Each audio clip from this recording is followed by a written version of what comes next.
6 کروڑ 60 لاکھ سال پہلے میزوزوئک دور کا یہ آخری دن ہے۔ مشرقی میکسیکو میں یوکاٹا پیننسولا میں کانیفرز کے اونچے درختوں والے جنگل میں سورج کی روشنی چھن کر اس دلدلی زمین تک پہنچ رہی ہے۔ یہ میکسیکو کی خلیج کا ساحل ہے۔ بڑے کیڑوں اور ڈائناسورز کی آوازوں سے گونجتے اس جنگل میں بسنے والی زندگی کو نہیں پتا کہ آج کیا ہونے والا ہے۔ زمین کی طرف ایک 6 میل چوڑا پتھر 40,000 میل فی گھنٹہ سے بڑھ رہا ہے۔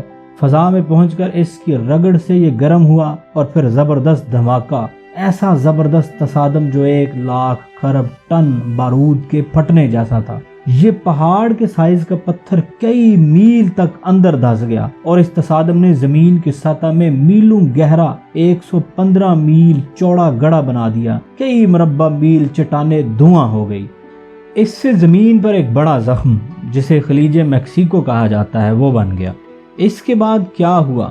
پرڈیو یونیورسٹی اور امپیریل کالج لندن کی تحقیقاتی ٹیموں نے اس کا بڑا تفصیلی ماڈل تیار کیا ہے۔ اس سے بننے والی بلاسٹ ویو نے 1000 کلومیٹر کے دائرے میں رہنے والی زندگی کو کچھ سیکنڈ میں ہی ختم کر دیا۔ اس سے نکلنے والی تھرمل ریڈیشن نے گھاس، درختوں اور جھاڑیوں کو آگ لگا دی اور 9 سیکنڈ میں اس علاقے کے بڑے جانور مارے گئے۔ اس آگ کے بعد سیلاب، سونامی کی لہر 1000 فٹ اونچی اٹھی اور ریکٹر سکیل پر 10 سے زیادہ سکیل کا زلزلہ۔ اس زلزلے کی شدت اس قدر زیادہ تھی کہ 150 برس تک آنے والے زلزلوں کی شدت کے برابر تھی۔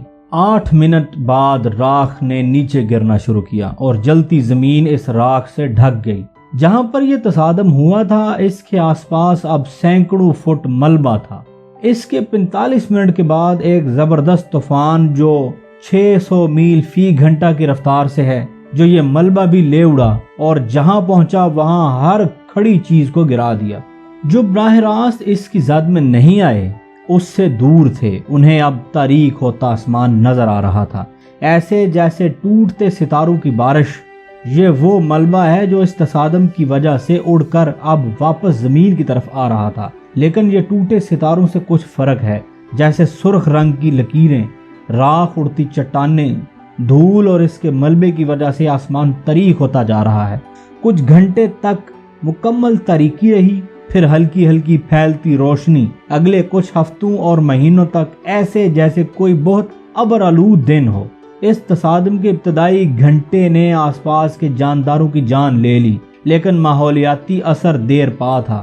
راکھ کے بادلوں نے زمین پر روشنی کم کر دی، جس کی وجہ سے فوٹوسنتھسس ہونا بند ہو گئی اور پودوں کی موت ہونا شروع ہوئی، اور ساتھ ان کے کھانے والوں کی بھی۔ بارش جب برسی تو یہ تیزابی کیچڑ بن گیا۔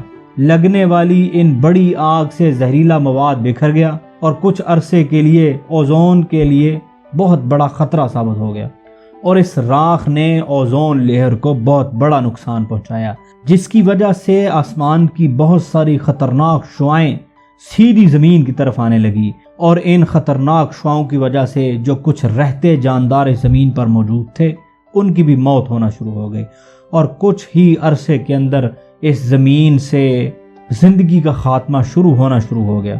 100 کھرب ٹن کی اضافی کاربن ڈائی آکسائیڈ، 1 کھرب ٹن کی کاربن مونو آکسائیڈ اور 1 کھرب ٹن میتھین اس کا ماحولیاتی اثر تھا۔ پہلے نیوکلیائی سردی، پھر گلوبل وارمنگ، کئی برسوں بعد جب تک اس کے اثرات جھٹے، زمین پر تقریباً 80 سے 90% زندگی خاتمہ ہو چکا تھا۔ زمین پر خرگوش سے بڑے سائز کا کوئی بھی جاندار زندہ نہیں تھا۔